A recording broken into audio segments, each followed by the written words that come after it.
चलो आज की क्लास हम स्टार्ट करते हैं। सभी को सबसे पहले राम राम। और इस क्लास में जो है हम जो है डिस्कस करेंगे जो सीबीएसई का बोर्ड का एग्ज़ाम हुआ है टर्म 1 का 12th का कंप्यूटर साइंस का, उसके क्वेश्चन करेंगे हम। ठीक है, जैसे कि आपको पता है 55 क्वेश्चन आते हैं, 3 सेक्शन में होते हैं। पहले सेक्शन में 1 से 25 तक 20 क्वेश्चन करने होते हैं, दूसरे सेक्शन में 24 क्वेश्चन होते हैं जिनमें से 20 करने, और तीसरे सेक्शन में 6 क्वेश्चन होते हैं जिसमें से 5 क्वेश्चन करने होते हैं। तो हम स्टार्ट करते हैं, डिस्कस करते हैं किस तरह का पेपर था, क्या क्या आंसर है उनके, ये डिस्कस करेंगे। देखो सेक्शन 1 पे आते हैं। सबसे पहले ये एक बच्चे का पेपर है, उस पेपर की पीडीएफ बनाई हुई है और इसके अकॉर्डिंग हम यहाँ पे डिस्कस करेंगे। तो पहला क्वेश्चन है, इस क्वेश्चन में कहा है कि find the invalid identifier from the following. ठीक है, इनवैलिड बताना कौन सा आइडेंटिफायर इनवैलिड है।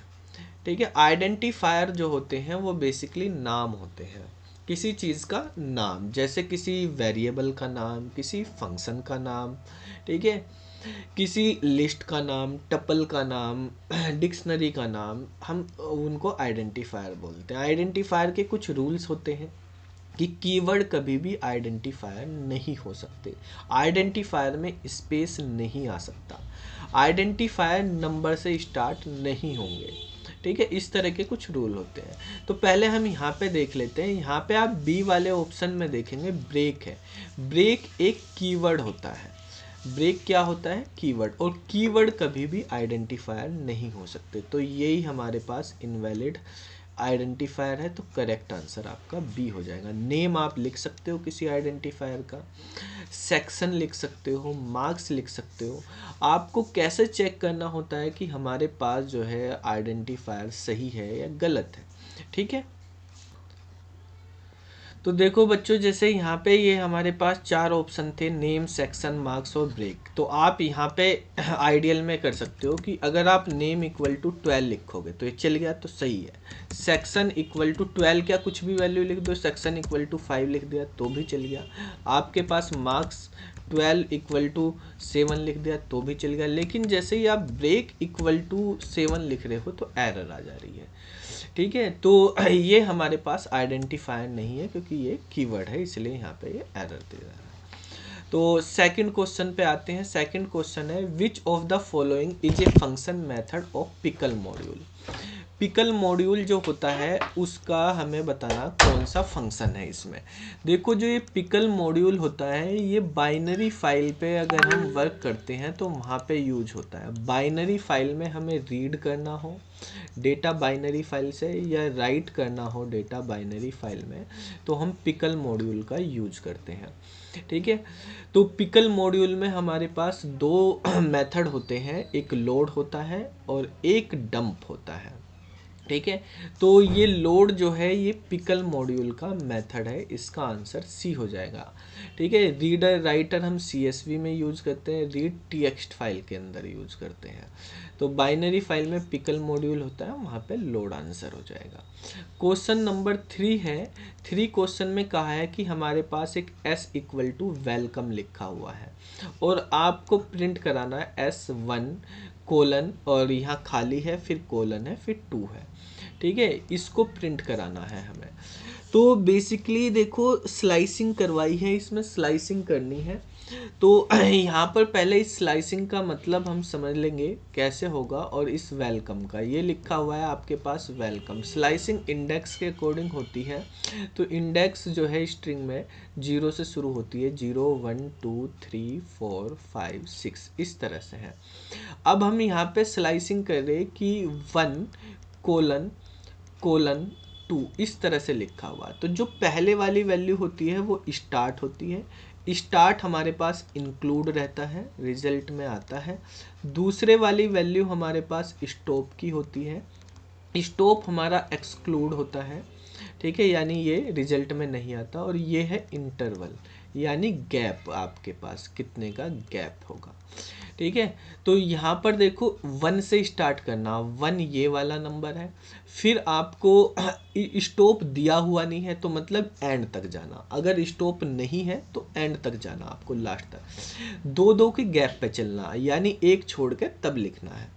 तो उसके बाद आ जाएगा आपके पास सी, फिर एक छोड़ के लिखेंगे तो एम, फिर एक छोड़ के लिखेंगे तो कुछ बचेगा ही नहीं। तो आंसर आपके पास क्या बन गया, ई, सी और एम, ये आपके पास आंसर हो जाएगा। तो इसका करेक्ट आंसर हो जाएगा आपका डी, ECM। आप इनको प्रोग्राम को रन करा के भी देख सकते हैं। रन करा के देखना तो वही आप यहाँ पर लिखेंगे कि भाई s इक्वल टू, आपने स्ट्रिंग में लिखा वेलकम, ठीक है, और ये लिखा। अब आपको प्रिंट कराना है, यहाँ पे प्रिंट कमांड दे देते हैं हम। और प्रिंट में हमारे पास था कि भाई हमने s लिखा है और 1 से शुरू किया, 2 कोलन आपको लगाने हैं यहाँ पे और 2 का गैप हमें रखना है, ठीक है। तो ECM आपके पास रिजल्ट आ जाएगा इस तरह से, ठीक है बच्चा। तो अब नेक्स्ट क्वेश्चन पे आते हैं। नेक्स्ट क्वेश्चन है हमारे पास 4th नंबर का क्वेश्चन। इस क्वेश्चन में कहा है which of the following statement is not correct, इनमें से कौन सा स्टेटमेंट जो है करेक्ट नहीं है, ठीक है। यहाँ पे नोट करेक्ट, ये आपको ध्यान रखने, नोट इनवैलिड क्या है अच्छे से। तो नोट करेक्ट की जब बात करी गई है तो यहाँ पे बच्चा देखो, ये लिखा हुआ है कि we can write content into a text file opened using W mode. जो हमारे पास टेक्स्ट फाइल होती है, टेक्स्ट फाइल में हमारे पास अगर हमें रीड करना तो R यूज़ करते हैं, राइट करना W यूज करते हैं स्मॉल लेटर में, और अपेंड करना तो हम A यूज करते हैं। ये रीड के लिए होता है और ये हमारे पास राइट के लिए होता है, ये हमारे पास अपेंड के लिए होता है। इसी तरह से इनके अंदर जो है प्लस का भी यूज़ कर सकते हैं हम, जैसे R प्लस, W प्लस, यानी मल्टीपल हमें अगर यूज़ करने रीड के साथ राइट भी, तो इस तरह से हम यूज़ कर सकते हैं यहाँ पे। तो इसने कहा राइट करने के लिए हम W का यूज़ करते हैं, या राइट करने के लिए हम W प्लस का यूज़ करते हैं। तो सही बात है, राइट करने के लिए हम W का भी यूज कर सकते हैं, W प्लस का भी यूज कर सकते हैं। राइट करने के लिए हम रीड का यूज करते हैं, ये गलत है, R का यूज नहीं करते, R तो रीड के लिए होता है, ठीक है। तो ये वाला हमारे पास गलत है। राइट करने के लिए आप R प्लस का यूज कर सकते हो, ये रीड और राइट दोनों के लिए होता है, ठीक है। तो हमारे पास जो है यहाँ पे करेक्ट आंसर C हो जाएगा, ठीक है। तो क्योंकि R जो है ये ओनली रीड के लिए होता है, रीड ओनली है, ये राइट ओनली है और ये अपेंड ओनली है, ठीक है। इनमें read write, right read, append read दोनों हो जाते हैं, ठीक है। इसके बाद नेक्स्ट क्वेश्चन पे आते हैं, क्वेश्चन नंबर 5। इसमें कहा है which of the following option is the correct Python statement to read and display the first 10 character of a file notes dot TXT। देखो .txt है तो मतलब टेक्स्ट फाइल है, ये टेक्स्ट फाइल की बात करी गई है यहाँ पर। तो यहाँ पे कहा भी है हमारे पास कि हमें 10 कैरेक्टर निकालने, लिखा भी है टेक्स्ट फाइल है हमारे पास, एक टेक्स्ट फाइल है उसमें से 10 कैरेक्टर। आपको अभी बताया था कि लोड और डंप ये तो बाइनरी फाइल में यूज होते हैं, ये बाइनरी फाइल में होते हैं, और रीड और राइट ये हमारे पास टेक्स्ट फाइल में होते हैं। हमें करना क्या है, रीड करना है, तो सिंपल सी बात है, कुछ ध्यान ही नहीं देना, रीड वाला लगा दो भाई। फाइल को ओपन करने के लिए ओपन फंक्शन का यूज होता है, फाइल का नाम दे देते हैं, और फाइल का जो हमारे पास ऑब्जेक्ट बनता है, फाइल हैंडलर बनता है, उससे रीड मेथड को हम कॉल करेंगे और 10 कैरेक्टर हमें रीड करने। तो इसका करेक्ट आंसर हमारा सी हो जाएगा, ठीक है। ये राइट के लिए होगा, ये रीड के लिए होगा। तो ये तो बड़ा ही सिंपल है, डायरेक्ट ही। इसके बाद 6 नंबर है। ये क्वेश्चन बड़े सिंपल है, कोई वो नहीं, लेकिन बच्चों के लिए है। अच्छे से अगर आप पढ़ाई करोगे तो इजीली इनको कर सकते हो। क्वेश्चन नंबर 6 है। क्वेश्चन नंबर 6 में कहा which of the following is not a correct Python statement to open a text file node.txt। अब हमें ओपन करनी है, एक टेक्स्ट फाइल है, ठीक है। टेक्स्ट फाइल को ओपन करना और उसमें राइट करना हमें कंटेंट, ठीक है, कंटेंट राइट करना ओपन करने है। तो राइट करने के लिए या तो आप R+ का यूज़ करोगे, या आप W का यूज़ करोगे, या आप W+ का यूज़ करोगे, या आप A का यूज़ करोगे। A से भी हम अपेंड कर सकते हैं, लिख सकते हैं, ठीक है। तो ये हमारे पास मोड होते हैं। फाइल को ओपन करने के लिए ओपन फंक्शन का यूज़ करा जाता है। F फाइल हैंडलर है हमारे पास। notes.txt फाइल का नाम है, ये फाइल का मोड है। पिछले वाले क्वेश्चन में फाइल का मोड नहीं लिखा हुआ था। जब मोड नहीं होता तो डिफ़ॉल्ट रीड मोड ही होता है, क्योंकि हमें रीड में ही करनी थी वहाँ पर, ठीक है। इसके बाद देखो यहाँ पर हमें कहा है क्वेश्चन में नोट एक करेक्ट की बात करी है यहाँ पे। तो राइट से आप कर सकते हैं, राइट, ठीक है, राइट करने हमने, ये सही है। अपेंड से भी कर सकते हैं, W+ से भी कर सकते हैं। कैपिटल A नहीं होता, स्मॉल a होता है। A+ से भी कर सकते थे हम, ठीक है, लेकिन ये जो है कैपिटल में लिखा हुआ, तो ये गलत स्टेटमेंट है। तो यही हमारे पास सही हो जाएगा आंसर, क्योंकि नोट करेक्ट पूछा है। तो C वाला आंसर इसका हो जाएगा। क्वेश्चन नंबर 7 पे आते हैं बच्चा।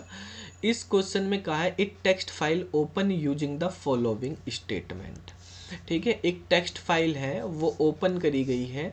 फाइल हैंडलर का नाम है माई फाइल, ओपन फंक्शन लगाया, फाइल का नाम notes.txt है। अब कह रहे which of the following is the correct Python, यहाँ पे करेक्ट पूछा है, correct Python statement to close it, file को हमें क्लोज करना। तो क्लोज करने के लिए क्लोज फंक्शन का यूज होता है। आप फाइल का ऑब्जेक्ट लिखते हैं, यानी फाइल हैंडलर लिखते हैं, डॉट लगा के जो है क्लोज मेथड को कॉल करते हैं। तो फाइल का ऑब्जेक्ट जो है यहाँ पे माई फाइल है, माई फाइल डॉट क्लोज आप लिख देंगे, ठीक है। तो आपका D वाला आंसर करेक्ट हो जाएगा यहाँ पे, ठीक है। ये इस तरह से तो हम ओपन करते हैं। माई फाइल डॉट क्लोज में फाइल का नाम नहीं देते, क्योंकि हैंडलर में ऑब्जेक्ट में फाइल का रेफरेंस होता है, ठीक है। तो इसका आंसर D हो जाएगा हमारे पास। क्वेश्चन नंबर 8 पर आते हैं। क्वेश्चन नंबर 8 में कहा है which of the following is the correct uses of the tell of a file object, ठीक है। टेल के बारे में आपको बताना है, टेल का क्या काम है। तो सीक और टेल हमारे पास फाइल में हम यूज़ करते हैं फाइल पॉइंटर को मूव कराने के लिए यूज होता है सीक का, और फाइल पॉइंटर की पोजीशन पता करने के लिए हम यूज करते हैं टेल का, ठीक है। तो हमें ये पोजीशन बताता है कि क्या करंट पोजीशन है हमारे पास फाइल पॉइंटर की।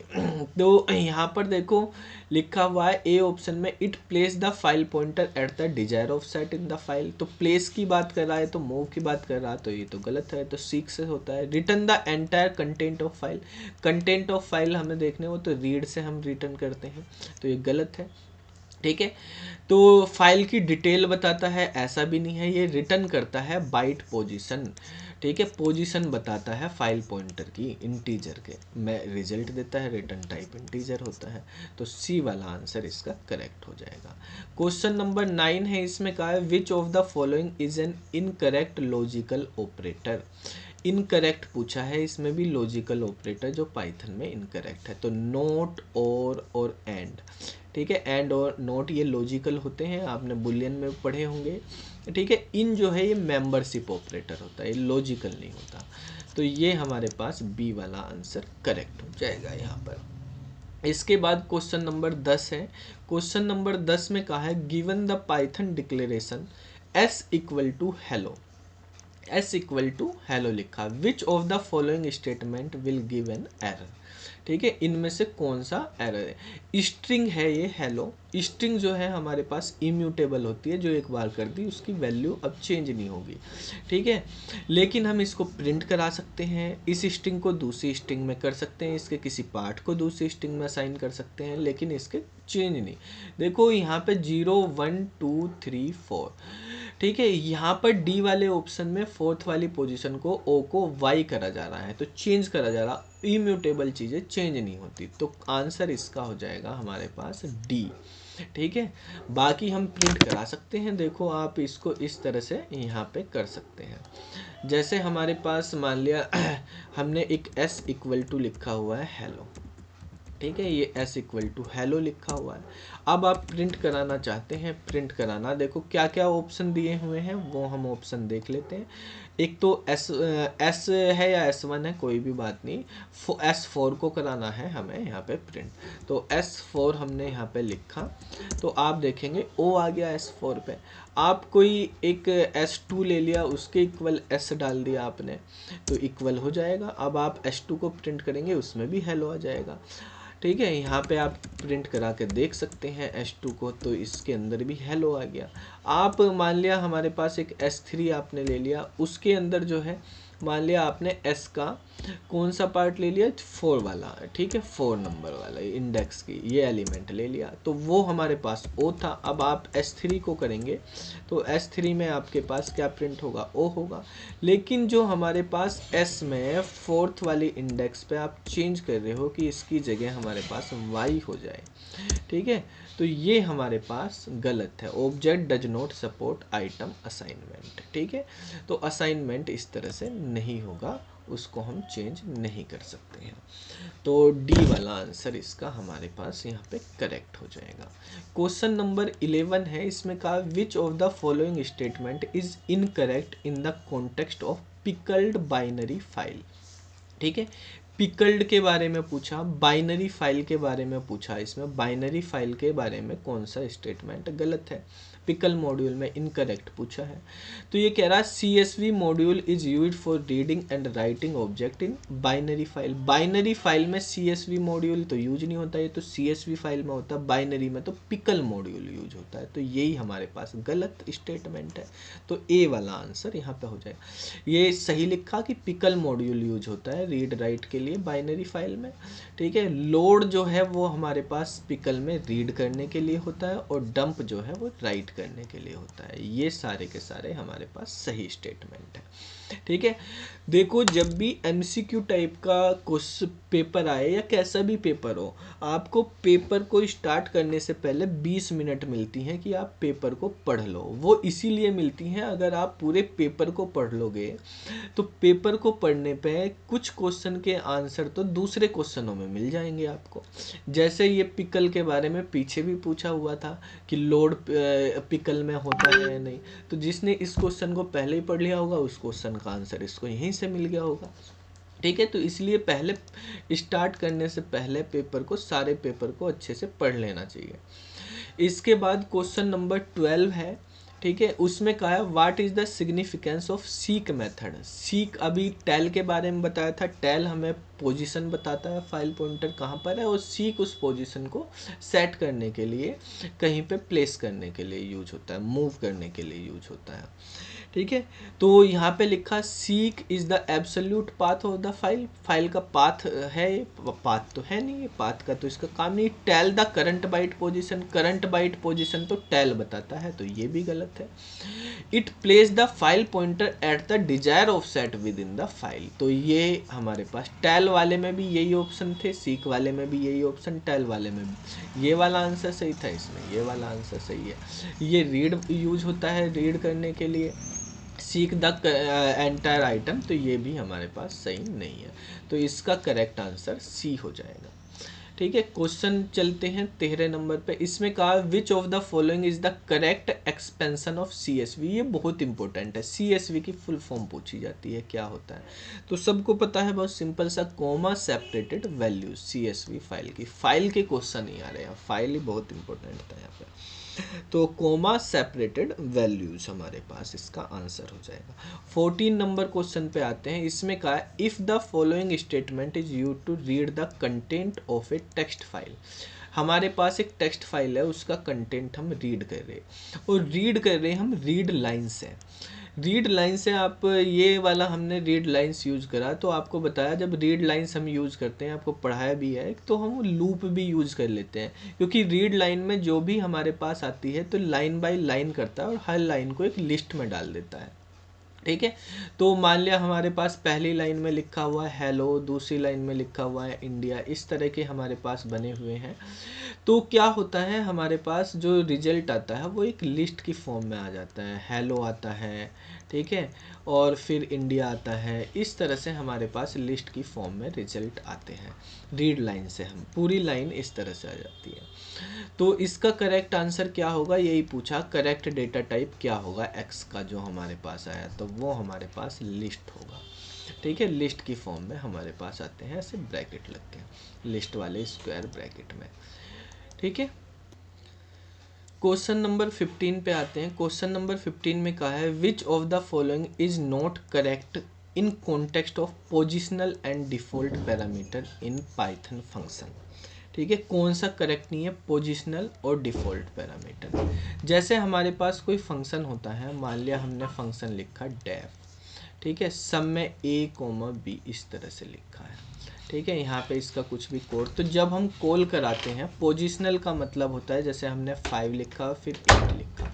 ठीक है, तो पहली पोजीशन पे a है और यहाँ पे 5 है, तो 5 a पे जाएगा, 8 b पे जाएगा। इसको बोलते हैं पोजिशनल पैरामीटर।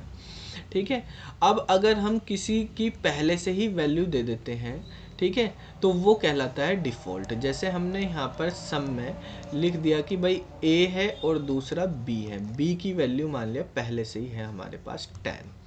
ठीक है, तो इस तरह से जब हम दे देते हैं, तो आप अब सम अगर 5 लिखोगे तो भी ये a को 5 दे देगा और b की वैल्यू 10 ले लेगा। ठीक है, और अगर आप यहाँ पे कॉल करोगे सम 5 8, तो a की वैल्यू 5 ले लेगा और b की वैल्यू 8 ले लेगा। तो ये जो है, जो b इक्वल टू हमने 10 लिखा है, ये डिफ़ॉल्ट कहलाता है। तो यहाँ पर यही पूछा है कि हमारे पास भाई डिफ़ॉल्ट पैरामीटर और पोजिशनल पैरामीटर के बारे में आपको बताना है। तो डिफ़ॉल्ट पैरामीटर जब भी हम लिखेंगे वो हमेशा जो पोजिशनल होते हैं वो राइट में होने चाहिए इनके। ठीक है, पोजीशन के राइट में डिफ़ॉल्ट वैल्यू होनी चाहिए। ऐसा नहीं कि आप a की वैल्यू लिख दो, आप ऐसे करने लगे def sum a equal to 10 b, तो ये आपका गलत है। पहले अगर आप या तो सारे डिफ़ॉल्ट रखो या सारे पोजिशनल रखो। अगर एक पोजिशनल है, कुछ डिफ़ॉल्ट हैं, तो पहले पोजिशनल आएंगे फिर डिफ़ॉल्ट आएंगे। ठीक है, तो यहाँ पे यही कहा पहले ऑप्शन में कि default parameter must occur to the right of the positional parameter. ठीक है, तो ये तो सही कह रहा, डिफ़ॉल्ट पैरामीटर पोजिशनल के राइट में आने चाहिए। क्वेश्चन हमें नोट करेक्ट का बताना, फिर कह रहा पोजिशनल जो है वो डिफ़ॉल्ट के राइट में आने चाहिए, ये तो गलत है, ये उसका अपोजिट हो गया पहले का ही, तो आगे देखने की जरूरत नहीं, हमारे पास बी आंसर हो जाएगा। ठीक है, फिर कहा पोजिशनल जो है लेफ्ट में आते हैं डिफ़ॉल्ट के, बिल्कुल पोजिशनल लेफ्ट में आते हैं, डिफ़ॉल्ट राइट में होते हैं। फिर क्या, all parameter to the right of default parameter must also have default value. अगर मान लिया एक से ज़्यादा डिफ़ॉल्ट है, तो जो एक बार डिफ़ॉल्ट आ गया उसके राइट में भी डिफ़ॉल्ट ही रहने चाहिए, उसके राइट में पोजिशनल नहीं होने चाहिए। मतलब ऐसा है कि अगर आप डेफ सम ए लिख दिया, फिर आपने बी को 10 कर दिया, फिर सी है, तो सी आपका पोजिशनल नहीं हो सकता, ये भी डिफ़ॉल्ट ही होगा। ठीक है, इस तरह से बनेगा। तो डिफ़ॉल्ट के राइट में भी डिफ़ॉल्ट ही होंगे। तो बी वाला यहाँ पे इनकरेक्ट ऑप्शन है, तो ये हमारा सही हो जाएगा। ठीक है, ये 15 तक क्वेश्चन थे हमारे पास जो हमने अभी यहाँ पे डिस्कस किया आपके साथ। अभी अगली वीडियो में जो है इनको आप चेक कर लीजिए, उस बाकी क्वेश्चन तब डिस्कस करेंगे नेक्स्ट वीडियो में। ठीक है, तो फिर मिलते हैं अगली वीडियो में, तब तक के लिए बाय बाय।